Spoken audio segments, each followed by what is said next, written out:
After paying for her daughter's college, my girlfriend screamed, "She's not your daughter. You're just the wallet."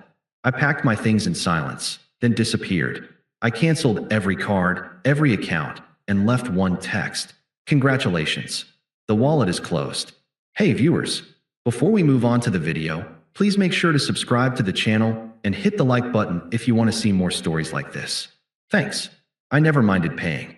That was the mistake I made right from the beginning. I equated providing with loving, and I assumed that if I gave enough of the former, I would eventually receive the latter. I'm 36. I work in logistics. High stress, high yield, very unsexy. I've been with Elena, 38, for 5 years. When I met her, she was a single mom struggling to make ends meet as a receptionist while dealing with an ex-husband who was a free spirit. That's code for a guy who plays bass in a dive bar, pays zero child support, but is still considered the cool dad because he lets his daughter smoke weed and stay up all night. I stepped in when Maya was 14. It wasn't an easy age. I didn't try to force myself on her as a father figure. I just tried to be the stable rock in a sea of chaos. I paid off Elena's credit card debt. I moved them out of a cramped 2-bedroom apartment into a spacious house in a good school district. I put braces on Maya's teeth, bought her first car, a safe, reliable Honda, not the Jeep she wanted, and for the last year and a half, I've been paying full tuition for her private university. We're talking $30,000 a semester. Not loans. Cash. My cash. For a long time, I told myself that the lack of gratitude was just a teenage phase. I told myself that Elena was just stressed. But looking back, I was just ignoring the rot because I wanted the family dynamic to work. The cracks didn't just appear overnight. They were always there. I just kept plastering over them with money. But the reality check hit me like a freight train last Tuesday. I took them out to dinner at a high-end steakhouse to celebrate Maya finishing her midterms. It wasn't a cheap night, easily a $400 tab coming my way. We sat down, and immediately, the phones came out. Elena was texting furiously, smiling at her screen in a way she hadn't smiled at me in months. Maya had her AirPods in, scrolling through TikTok. "So," I said, trying to force eye contact, "how did the history final go? You were worried about that one." Maya didn't look up. She didn't even remove an AirPod. She just shrugged. "Fine. Just fine. You studied all week for it." She finally looked at me, and the look wasn't one of a daughter looking at a stepdad. It was the look of a customer annoyed by a waiter. "It's over, okay? Can we not talk about school? I'm trying to relax." "I'm just taking an interest, Maya," I said, keeping my voice level. "You're interrogating me," she snapped. Then, without missing a beat, she pivoted. "By the way, for spring break, the girls are booking this villa in Cabo. I need the deposit by Friday. It's $2,000. I put my fork down. $2,000. "Maya, I just wrote a check for next semester's tuition. And we just fixed your car's transmission. $2,000 for a week of partying is a lot to ask right now." I looked at Elena, expecting backup. Expecting her to say, "He's right. Honey, that's too much." Elena didn't even look up from her phone. She was typing a long paragraph to someone. "Oh, come on, OP," she said dismissively, waving a hand at me without making eye contact. "Don't be a killjoy. She's worked hard. She deserves a break. You can afford it." "It's not about if I can afford it, Elena. It's about the fact that she didn't ask. She demanded, and she hasn't even said hello to me tonight before asking for money." Maya rolled her eyes so hard I thought they'd detach. "You don't get to lecture me about manners," she sneered, leaning over the table. "You pay for things. That's the deal. Don't act like you're doing me a favor just so you can hold it over my head. It's pathetic." The table went silent. I waited. I waited for Elena to drop her phone. I waited for her to reprimand her daughter for speaking to the man who literally put the clothes on her back like he was garbage. Elena finally looked up. She sighed, looking annoyed, not at Maya, but at me. "Stop creating drama in public," Elena hissed. She's stressed. "Just pay the deposit and let's have a nice dinner. You're being so controlling lately." Then, the waiter arrived with the bill. He placed the black leather folder in the center of the table. Neither of them moved. They didn't even flinch. Maya went back to TikTok. Elena went back to her text conversation. They sat there in comfortable silence, fully expecting my hand to reach out and handle it. Because that's what I was to them. I wasn't a partner. I wasn't a father figure. I was a utility, like electricity or water. You don't thank the light switch for turning on. You only get mad when it doesn't work. I picked up the check. I paid it. But as I signed that receipt, something in my chest turned cold. I looked at Elena, smiling at her phone screen, and I realized two things simultaneously. One, she wasn't texting a girlfriend. And two, I was done being the utility. The days following that dinner were suffocating. The silence in the house wasn't peaceful. It was heavy, loaded with unsaid resentments. I pulled back, testing the waters. I stopped initiating conversations. I stopped asking about their day. And just as I suspected, neither of them noticed. As long as the fridge was stocked and the internet was on, I was a ghost in my own home. The confirmation I didn't want but needed came 3 nights later. Elena has always been terrible with technology. I bought us both iPads that are synced to our iPhones, mostly so she could read her chaotic magazines on a bigger screen. She usually leaves hers on the kitchen island. I walked into the kitchen at 11 p.m. to get water. The iPad lit up with a notification. It was a text, not from a girlfriend, but from G-Man. I knew who G-Man was. Gary, her ex. The musician who hadn't paid a dime of child support in a decade because he was investing in his art. The preview on the lock screen was enough to stop my heart. Just hold on a little longer, babe. Let the bank cover the tuition, then you can bail. We just need him for 6 more months. My hands didn't shake. I didn't feel the rush of adrenaline I expected. I just felt a cold, clinical clarity. I unlocked the iPad. She never changed the passcode I set up for her, and scrolled. It was all there. Months of it. They were mocking me. He's so boring, Gary. He talks about 401ks like it's foreplay. I miss a real man. Someone with fire. He's just convenient. Don't worry. I'll make sure he pays the deposit for Cabo before I start the fight. I took screenshots. I emailed them to myself. Then I put the iPad down and waited. The next morning, Saturday, was the day I was supposed to write the check for the spring semester. Elena and Maya were in the kitchen, laughing over smoothies, a blender I bought, fruit I paid for. We need to talk, I said. I was standing in the doorway, holding my coffee. Elena sighed, her shoulders dropping dramatically. Oh God, it's Saturday. Can we not do the budget talk right now? It's not a budget talk, I said, walking to the counter. It's a reality talk. I saw the text from Gary. The room went dead silent. Maya stopped drinking her smoothie. She looked at her mother, then at me, her eyes narrowing. She didn't look ashamed. She looked annoyed that she'd been caught. Elena turned slowly. Her face flushed, but not with guilt. With anger. You went through my phone. You violated my privacy. You left it on the counter. And frankly, considering I pay for the iPad, the data plan, and the roof over your head, I think I'm entitled to know why you're planning my exit strategy with your ex-husband. He understands me. Elena shouted, slamming her hand on the counter. He listens to me. You treat this relationship like a spreadsheet. You think because you buy things, you own us. I think because I buy things, I deserve respect.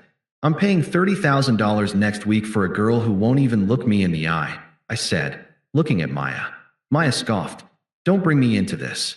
That money is for my education. You can't just dangle it over me. It's not a right, Maya.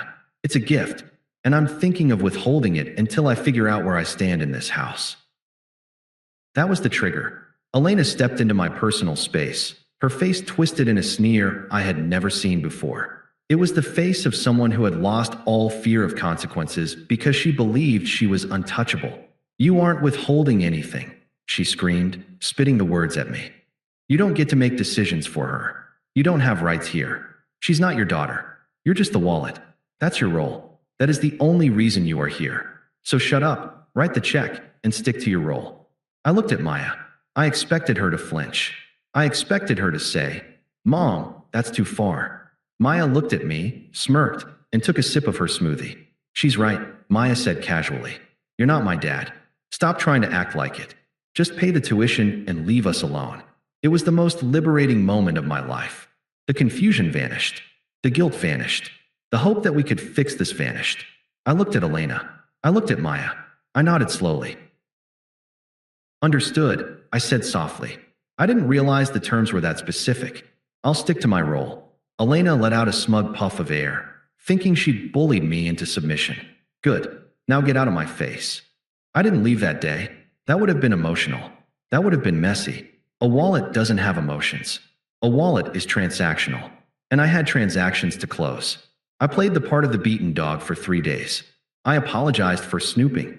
I told them I was just stressed about work.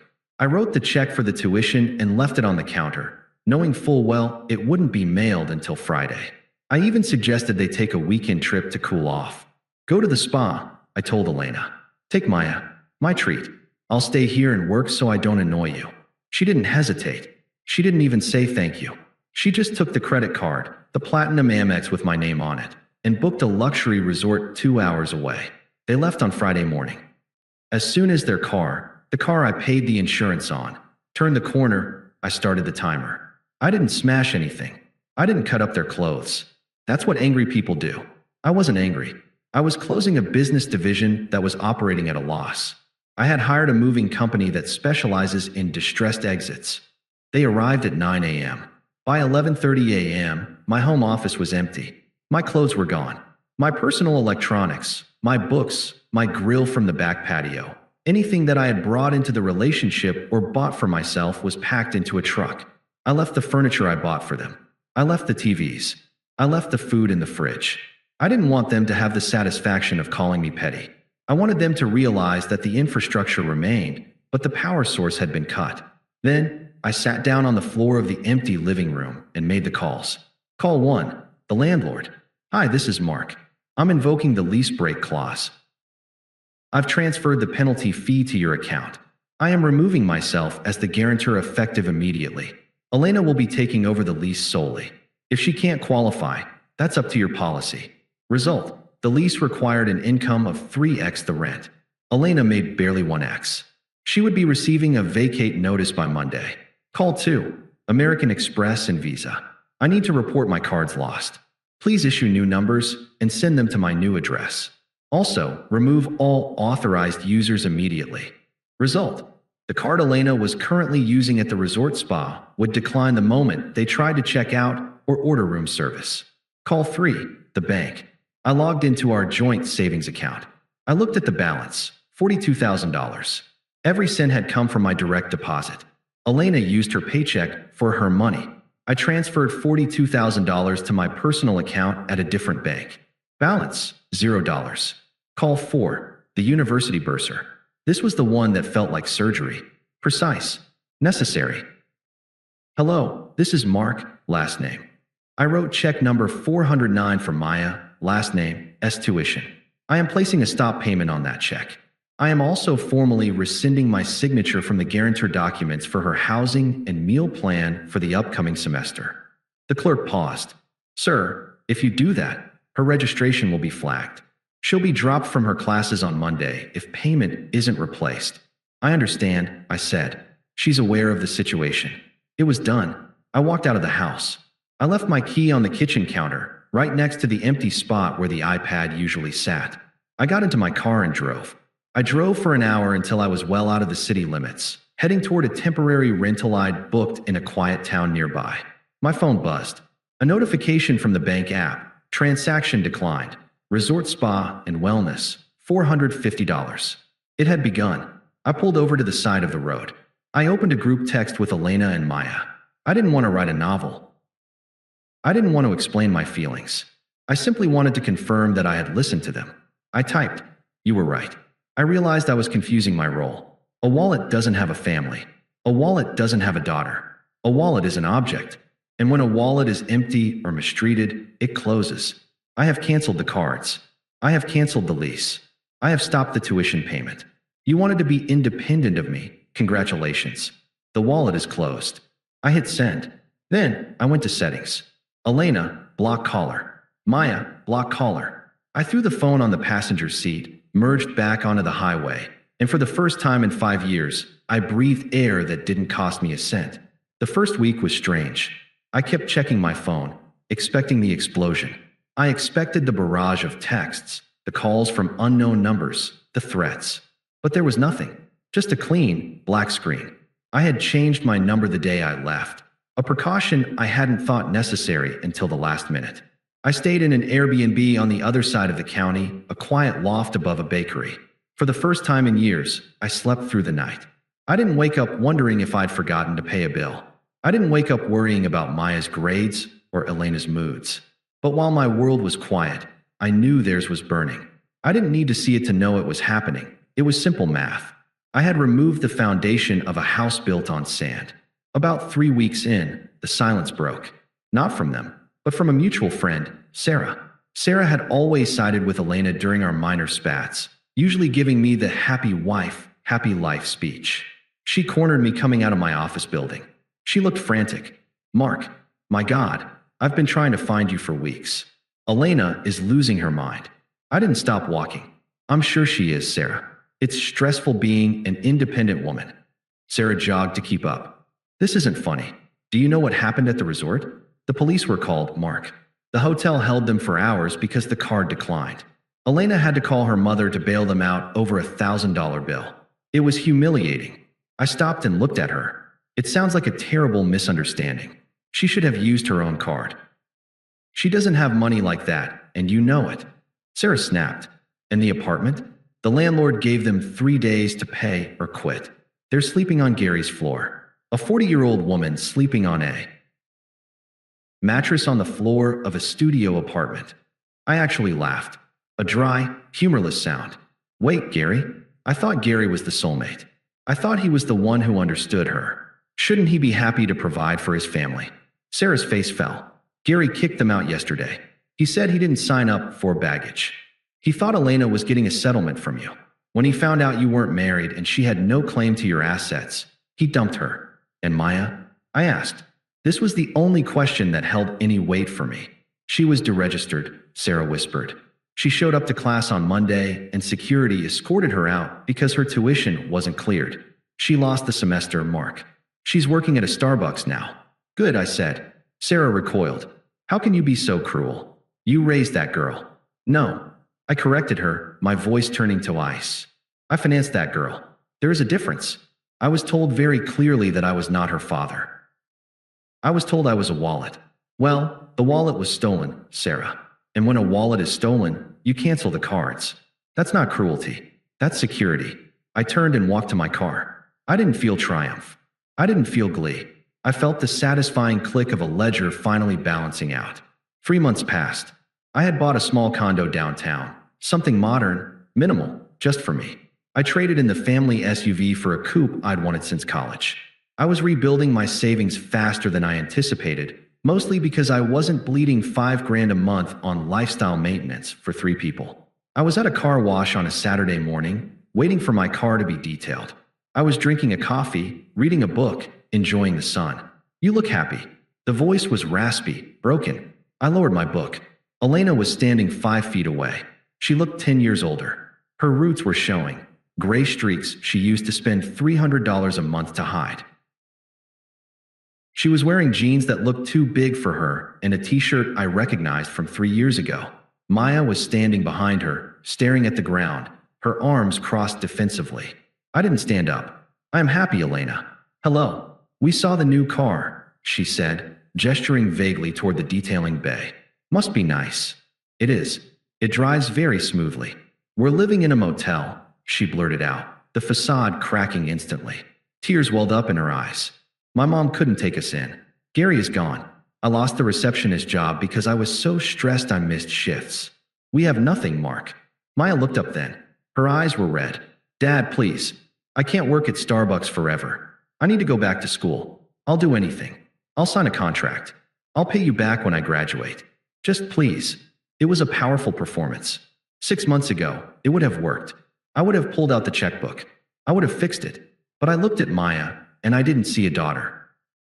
I saw a stranger who had smirked while her mother stripped me of my dignity. "I'm not your dad, Maya," I said calmly. "Remember? You were very specific about that." "I was stupid," Maya cried. "I was just mad. I didn't mean it."